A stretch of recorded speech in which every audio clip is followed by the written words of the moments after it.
우리 주제표와 우리 복음 캠페인 같이 하겠습니다. 자, 시작. 복음으로 교회를 새롭게, 세상을 이롭게. 복음으로 가정을 세우겠습니다. 복음으로 전도하고 선교하겠습니다. 복음으로 세상을 섬기겠습니다. 아멘. 묵상 말씀 요한복음 21장 17절 우리 세 번 같이 하겠습니다.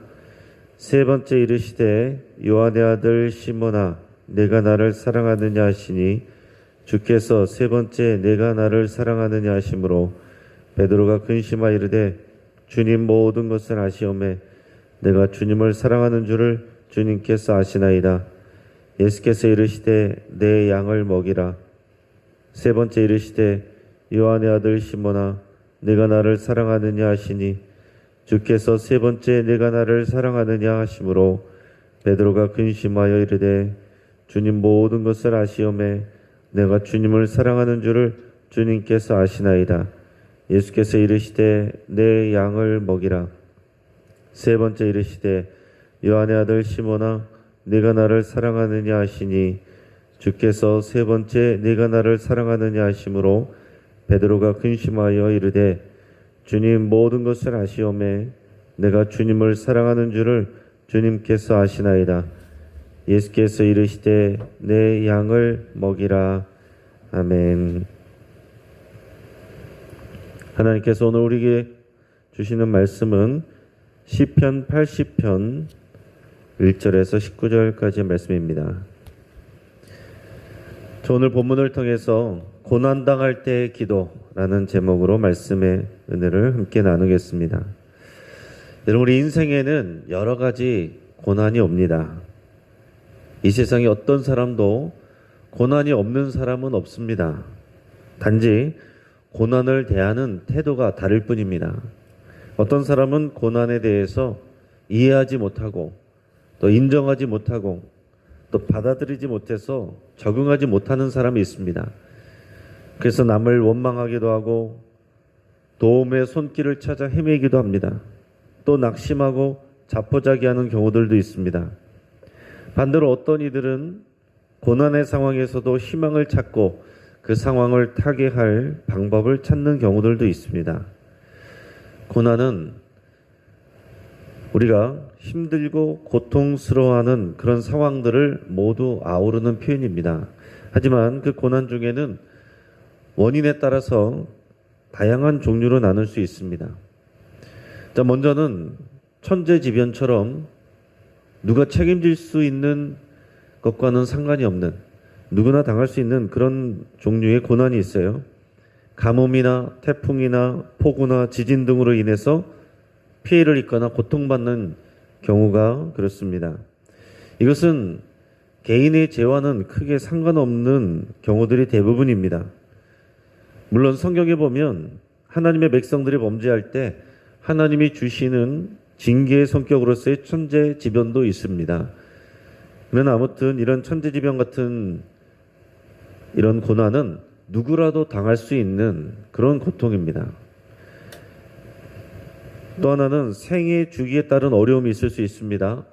산후우울증이나 자녀나 배우자를 떠나보낼 때 오는 그런 허탈감, 또 퇴직으로 인한 허탈감, 또 노화로 인한 몸의 질병이나 아픔, 이것은 우리가 당면하는 굉장히 우리 삶에서 실제적인 그런 고통들이지만은 차이가 있어도 누구나 겪는, 누구에게나 올 수 있는 우리 인생의 삶을 살면서 생로병사의 삶을 살아가는 그런 자연의 이치에서 오는 그런 고난이 있습니다.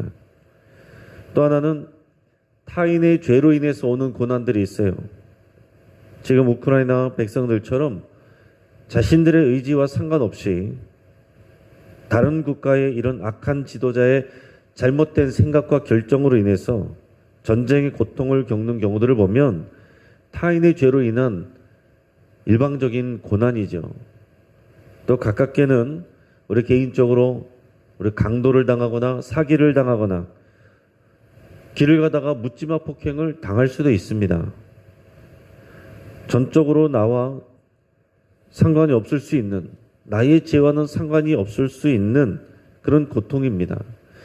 이런 고통을 당할 때 우리는 생각하게 돼요. Why me? 왜 내가 이런 일을 당해야 되는가? 하지만 그 말 대신에 우리는 Why not? 나라고 해서 왜 이런 고난을 비껴가야 될 그런 무슨 권한이 있는가?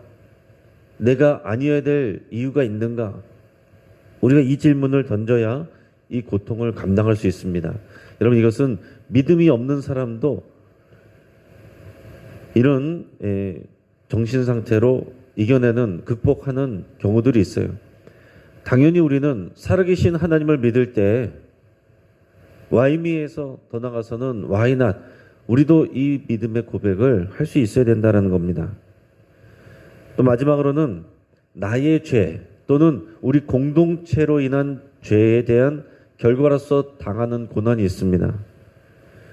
나 개인이 잘못을 해서 또는 내 공동체가 속한 이 범죄로 인해서, 잘못함으로 인해서 형벌을 받는 것이 있을 수 있어요. 내가 거짓말했기 때문에 또는 잘못된 일을 했기 때문에 불이익을 받는다든가, 아니면 나의 민족이 하나님께 우상 숭배를 행하고 범죄해서 하나님께 고난을 당하고 징벌을 받는 그런 경우가 있을 수 있습니다. 자, 오늘 시편은 이 중에서 네 번째에 해당하는 경우라고 할 수가 있어요. 오늘 본문을 보면 내용상 이 아수르 제국에 의해서 북이스라엘이 패망한 상황, 그게 지금 배경이 되는 것으로 보입니다. 자, 이런 상황, 아무튼 우리가 백성들이 고난과 고통을 당하는 상황, 그 고난과 고통을 당하는 그 이스라엘 민족, 그 백성들 중에는 정말 우상 숭배를 한 사람도 있지만 하나님 앞에서 신실하게 산 사람들도 분명히 있을 텐데, 그 사람들도 다 함께 받는 그런 징계와 고난이에요. 정말로 우상 숭배를 한 사람들이야 우리의 죄라고 인정할 수도 있겠지만은, 그러나 정말 신실하게 믿음으로 살려고 한 사람의 입장에서는 억울할 수도 있고 안타까운, 너무나도 고통스러운, 받아들이기 어려운 상황일 수도 있겠죠. 그러나 이런 상황에 닥치게 됐을 때 우리가 어떤 기도를 하나님께 드릴 수 있을까 하는 것을 우리가 오늘 본문을 통해서 우리는 배울 수가 있습니다. 자, 첫째는 주의 얼굴 빛을 비추소서, 이런 기도를 드릴 수 있습니다. 한번 따라해 보겠습니다. 주의 얼굴 빛을 비추소서. 우리 1절에서 3절까지 말씀을 우리 같이 읽어봅니다. 요셉을 양떼같이 인도하시는 이스라엘의 목자여 귀를 기울이소서. 그룹 사이에 좌정하신 이여 빛을 비추소서. 에브라임과 베냐민과 므낫세 앞에서 주의 능력을 나타내사 우리를 구원하러 오소서. 하나님이여 우리를 돌이키시고 주의 얼굴빛을 비추사 우리가 구원을 얻게 하소서. 아멘. 자, 오늘 1절에 보면 요셉을 양떼같이 인도하시는, 이렇게 표현하고 있어요. 여기서 요셉을 말하는 것은 북이스라엘을 상징적으로 이렇게 말하는 것입니다. 2절에서도 보면 에브라임과 베냐민과 므낫세 이렇게 나와 있죠. 앞에서 요셉의 두 아들이 에브라임과 므낫세입니다. 이 요셉의 두 아들이 지파가 돼서 이 북이스라엘이 모두 10개의 지파로 이루어졌는데 그 중에서 대표적인 역할들을 감당합니다. 그래서 북이스라엘을 말할 때 요셉이라고도 이렇게 표현을 하는 거예요. 그리고 여기서 나오는 베냐민은 요셉의 동생이죠. 그 라헬의 소생입니다. 그래서 요셉으로 대표되는 에브라임과 베냐민과 므낫세가 다 북이스라엘을 나타냅니다. 그러면서 요셉을 양떼같이 인도하시는 이스라엘의 목자여 귀를 기울이소서 그랬습니다. 하나님을 뭐라고 표현하고 있어요? 우리를 양떼같이 인도하시는 이스라엘의 목자 되신 하나님, 이렇게 부르고 있습니다. 여러분, 우리가 기도할 때 열심히 기도하는 것보다 더 중요한 것은 뭐냐면 나의 기도를 들으시는 하나님이 어떤 분이신지를 분명히 알고 믿음으로 고백하는 게 더 중요한 거예요. 누구든지 내 기도를 들으시오. 부처님, 알라신, 하나님, 누구든지 내 기도를 들으시오. 이런 열심이 아니라 나와 이 신앙의 관계 가운데 있는, 언약 관계 가운데 있는 목자와 양으로서의, 또 왕과 백성으로서의, 아버지와 자녀로서의 이 관계 가운데 있는 하나님을 분명하게 믿음으로 고백하면서 기도를 드리는 게 중요하다라는 거예요. 오늘 시편 기자는 이스라엘의 목자요, 우리는 하나님의 백성이고 하나님은 우리의 목자 되십니다, 이렇게 고백하고 있어요. 그럼 이렇게 기도할 때 그 안에는 뭐가 담겨 있습니까? 하나님은 목자가 되시고 우리는 양떼이기 때문에 우리가 잘못을 했어도 하나님은 우리를 인도하시고 책임지실 줄 믿습니다, 이런 고백이 있는 거예요. 또 뭐라고 고백하냐면 1절에서 그룹 사이에 좌정하신 이여, 이렇게 말하고 있어요. 그룹 사이에 좌정하신 이여. 여기서 말하는 그룹은 천사를 말합니다. 그 원어로 하면은 케루빔인데, 우리가 지성소에 보면 맨 안쪽에 지성소 그 법계 위에 형상으로 새겨놓은 것이 케루빔입니다. 그것을 그룹이라고 그러고, 그 사이에 하나님이 좌정하신 것으로 항상 하나님께서 그렇게 가르쳐 주셨어요. 그래서 그 법계 위에 그 하나님이 임재하시는 것을 시은자라고도 하고 속죄소라고도 하고 표현할 때 그것을 하나님의 그 보좌의 발등상이라고도 이렇게 표현을 합니다. 하나님이 임재하시는 것. 그러니까 하나님은 이 천사들, 신적인 능력 있는 이런 천사들을 다스리는 그 보좌에 앉아서 다스리는 이런 신적인 능력의 하나님이라는 것을 고백하는 거예요. 그런 신적인 능력을 갖고 계신 하나님께서 하나님의 빛을 비춰달라고 이렇게 고백을 하고 있어요. 여러분, 우리를 도와주십시오라고 말하기 전에 하나님이 어떤 분이신지를 여러분이 깊이 묵상하면서 그 하나님을 선포하고 인정하면서 기도하는 게 좋은 기도고 성숙한 기도가 된다라는 얘기입니다. 그러면서 3절에서도 보면 주의 얼굴빛을 비추사 우리가 구원을 얻게 하소서. 주의 얼굴빛을 우리에게 비춰달라고 그랬습니다. 여러분, 성경에서 이런 표현이 많이 나오죠. 특히 민수기의 그 제사장 축복 기도문, 제가 오후 예배 때는 항상 이 제사장 축복 기도문으로 제가 이제 설교를 할 때는 축도를 하는데, 하나님께서 제사장들에게 그렇게 가르쳐 주신 기도예요. 거기서 보면은 하나님께 기도를 드릴 때 하나님의 얼굴을 우리에게 향하여 드시기를, 우리를 바라보시기를 그렇게 기도합니다. 여러분, 하나님께서 우리에게 얼굴을 향하여 드신다. 그래서 얼굴을 향하여 드셔서 우리를 바라보신다는 것은 뭐겠어요? 우리에게 집중하시고 우리의 기도를 들으시고 우리에게 관심을 가지신다라는 거예요. 주의 얼굴에는 빛이 있습니다. 이 빛은 하나님의 영광이고 하나님의 능력이에요. 하나님께서 우리에게 얼굴을 우리에게 향하여 드시면 우리 기도를 들으시고 주의 얼굴에서 나오는 이 광채가, 그 빛이 우리에게 비춰질 때 그 하나님의 자비하심과 하나님의 생명과 하나님의 능력이 우리에게 오게 되는 것입니다. 그래서 제사장들에게 기도하게 하신 것은 하나님께서 그 얼굴을 이 백성들에게 향하여 주셔서 하나님의 은혜를 부어주시고 하나님의 평강을 부어주시옵소서, 이렇게 축복하라고 가르쳐 주신 거예요.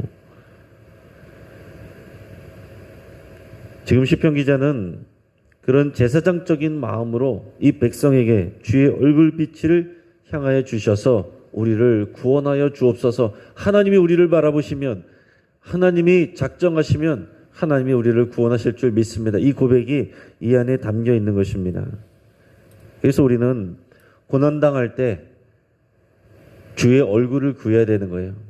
주의 얼굴빛을 비추소서, 이런 표현은 내가 주님께 집중합니다, 주님 나에게 집중해 주십시오, 이런 표현이에요.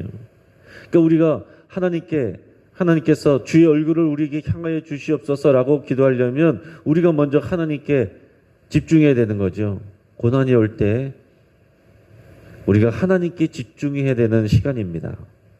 정신없이 여기저기 돌아다니다가 우리 삶에 우리 힘으로 도저히 할 수 없는 그런 상황이 오게 되면, 막다른 상황이 오게 되면 그것은 눈을 들어 하나님을 바라보라는 그런 하나님의 메시지예요. 고난이 올 때 정신없이 다른 곳을 쳐다보는 것이 아니라 하나님을 바라보고 집중하는 것이 우리가 해야 될 일이고 우리가 해야 될 기도가 되는 것입니다. 자, 두 번째는 기억하소서, 이렇게 기도할 수 있어요. 따라하겠습니다. 기억하소서. 우리 8절에서 11절까지 말씀을 읽겠습니다. 주께서 한 포도나무를 애굽에서 가져다가 민족들을 쫓아내시고 그것을 심으셨나이다. 주께서 그 앞서 가꾸셨으므로 그 뿌리가 깊이 박혀서 땅에 가득하며 그 그늘이 산들을 가리고 그 가지는 하나님의 백향목 같으며 그 가지가 바닥까지 뻗고 넝쿨이 강까지 미쳤거늘.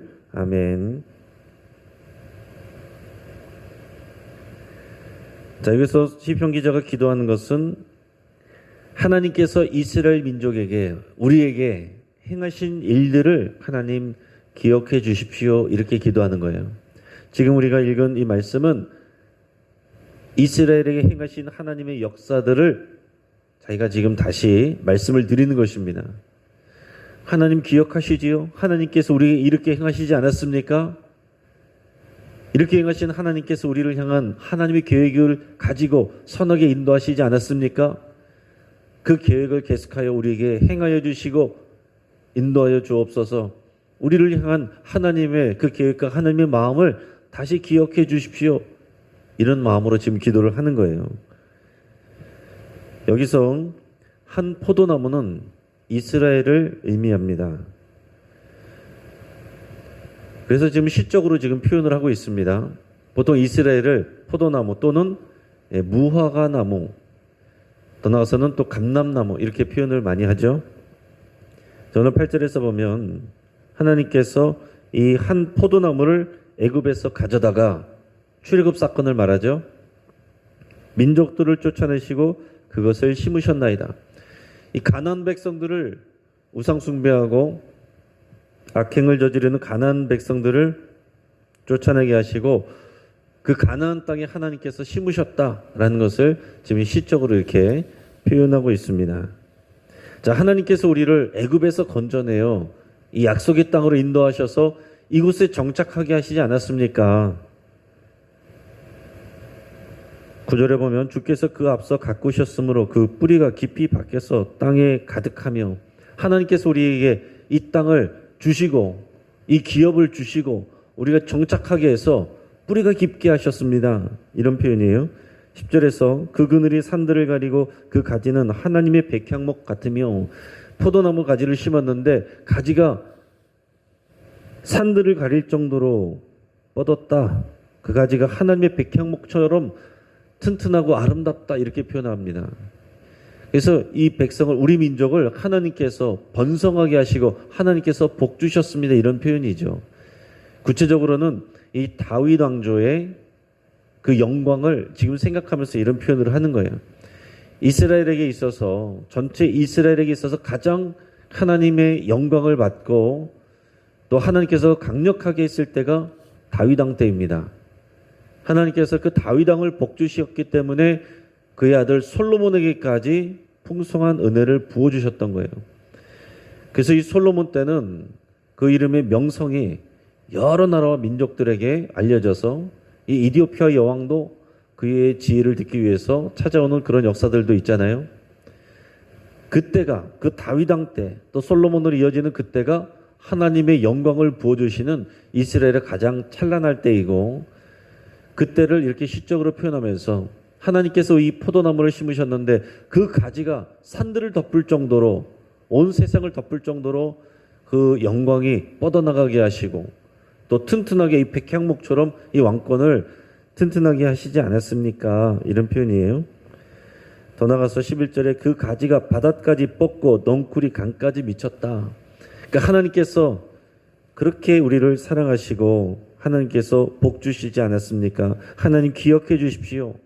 이렇게 표현하고 있는 것입니다. 여러분, 우리 신앙에 있어서 기억하는 행위가 굉장히 중요한 신앙의 본질적인 행위입니다. 성경에서는 여러 번 기억하라라는 표현을 합니다. 그러니까 하나님은 매번 또 역사를 하시지만 그런 지표가 되는 큰 역사, 이 구속사 가운데 역사하신 큰 역사, 특별히 출애굽 같은 큰 역사를 항상 기억하게 하셔요. 그래서 자녀들에게 부지런히 가르치라는 것은 이 조상들에게 하나님께서 행하신 역사를 계속해서 기억하게 하라고 말씀을 하시는 것입니다. 기억하게 하기 위해서 하나님께서 이스라엘의 절기들을 주신 거예요. 그 절기가 될 때마다 하나님께서 우리에게 이렇게 일하셨다는 것을 기억하게 하신 것입니다. 6월절에 그 양의 피로 이 가정을, 이 민족을 우리를 구원하셨지. 초막절에 이 광야에서 초막 가운데서도 하나님께서 우리를 보호하셨지. 이런 것들을 기억하게 절기를 주시고 안식일마다 하나님이 우리를 창조하시고 쉬게 하셨지. 이런 것들을 다 기억하게 하는 것입니다. 자, 예수님은 어떻게 하셨습니까? 자, 예수님께서는 제자들에게 또 우리들에게 그 떡과 피를 주시고 떡과 포도주를 마시면서 내 살과 피를 먹고 마시며 내가 너에게 이 생명과 은혜를 주었다는 것을 너희는 기억하라라고 하신 거예요. 그래서 우리가 이제 성찬식을 하는 것이고 이제 5월부터는 다시 성찬식을 월삭 새벽 기도회 때마다 다시 행할 것입니다. 원래 하나님께서 행하신 대로 원래는 초대교회 그리스도인들은 모일 때마다 행했고 더 나아가서는 매주마다 이렇게 행했었습니다. 우리가 지금 기록된 말씀이 성경이고 선포된 말씀이 설교라면 성찬식은 보여지는 말씀이고 경험되는 말씀이에요. 성찬식이 굉장히 중요한 의미를 갖는데 하나님께서 이 성찬식을 통해서 예수님은 이것을 기억하게 하시고 경험하게 하시는 것입니다. 그러니까 아무튼 기억하는 행위는 신앙생활에 있어서 굉장히 중요하다라는 거예요. 하나님께서 우리에게 행하신 일들을 기억해 주십시오 라고 기도할 때는 우리가 먼저 그것을 기억해야 이렇게 되는 거예요. 여기서 말하는 것처럼 이렇게 시적으로 표현을 하면서 하나님께서 우리 민족에 행하신 일들 하나님 기억해 주십시오. 이것을 하나님께 고백하려면 내가 알아야죠. 그러니까 하나님께서 이 나라의 민족에게 행하신 일들, 우리 교회에게 행하신 일들, 우리 가정에 행하신 일들, 또 각자 우리 개인에게 행하신 일들, 여러분 힘들고 어려울 때마다 그런 하나님께서 행하셨던 일들을 여러분 쭉 기억을 하시면서 하나님께 알려드리고 감사를 드리고 그렇게 하나님께서 나를 지켜주시고 여기까지 인도해 주셨는데 하나님 나를 기억해 주십시오. 이 기도가 고난당하는 상황에서 하나님께 드릴 수 있는 아름답고 강력한 기도다라는 것입니다. 자, 마지막 또 하나는 이것입니다. 따라해 보겠습니다. 소생하게 하소서. 우리 12절에서 18절까지 말씀을 읽어보겠습니다. 주께서 어찌하여 그 담을 허시사 길을 지나가는 모든 이들이 그것을 따게 하셨나이까. 숲속의 멧돼지들이 상해하며 들짐승들이 먹나이다. 만군의 하나님이여 구하옵나니 돌아오소서. 하늘에서 굽어보시고 이 포도나무를 돌보소서. 주의 오른손으로 심으신 줄기요 주를 위하여 힘있게 하신 가지니이다. 그것이 불타고 배임을 당하며 주의 면책으로 말미암아 멸망하오니 주의 오른쪽에 있는 자 곧 주를 위하여 힘있게 하신 인자에게 주의 손을 얹으소서. 그리하시면 우리가 주에게서 물러가지 아니하오리니 우리를 소생하게 하소서. 우리가 주의 이름을 부르리이다. 만군의 하나님 여호와여 우리를 돌이켜 주시고 주의 얼굴을 광채를 우리에게 비추소서. 우리가 구원을 얻으리이다. 아멘. 네, 우리 19절까지 읽었는데요. 네, 여기서 대표적으로 우리가 읽을 수 있는 것은 소생하게 하소서입니다. 오늘 표현 가운데서 하나님이 이 북이스라엘의 지금 패망한 상황, 멸망한 상황을 배경으로 해서 이것을 어떻게 표현했냐면 하나님께서 이 담을 허무셔서, 그러니까 지금 이것이 하나님의 징계라는 것을 알고 있는 거죠. 그래서 사람들이 지나다니게 하시고 이 포도나무 열매를 따먹게 하셨습니다. 그랬더니 이 멧돼지들이 들어와서 또 이 들짐승들이 들어와서 이 나무를 열매를 따먹고 이 나무를 황폐하게 했습니다.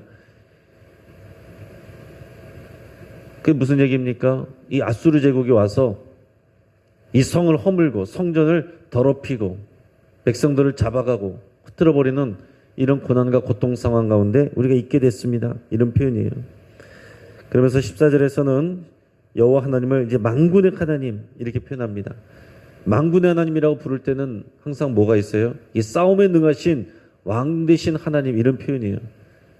지금 나를 또 우리를 괴롭히는 이 대적자들과 주님이 싸워 주십시오. 이런 표현이 이 만군의 하나님이라는 표현 가운데 늘 있는 것입니다. 그러면서 하나님 이 강력한 능력의 만군의 하나님께서 우리에게 돌아와 주십시오.